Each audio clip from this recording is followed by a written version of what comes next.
గౌరవనీయులైన బాపట్ల జిల్లా కలెక్టర్ గారికి ఆంధ్రప్రదేశ్ బాపట్ల జిల్లా రొయ్యల రైతుల తరపున రాసుకున్న అర్జీ.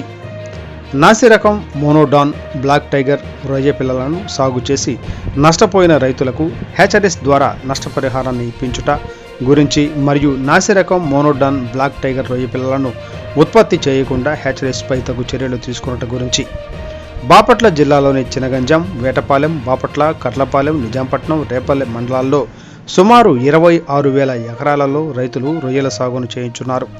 గత 5 సంవత్సరాల నుండి వెనామీ రకం రొయ్యలకు మార్కెట్లో గిట్టుబాటు ధర లేనందున రైతులు తీవ్రంగా నష్టపోయారు. ఈ పరిస్థితుల్లో మోనోడాన్ బ్లాక్ టైగర్ రకం రొయ్యలకు మార్కెట్లో డిమాండ్ ఉన్నందున జిల్లాలో సగం మందికి పైగా ఈ రకం రొయ్యలను సాగు చేయడానికి మొగ్గు చూపారు.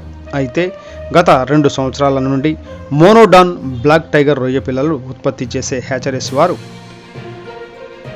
నాసి రకం సీడ్ను ఉత్పత్తి చేసి రైతులకు విక్రయించారు. ఆ సీడ్ను కొనుగోలు చేసి చెరువులలో వేసుకున్న రైతులు తీవ్ర నష్టపోయారు.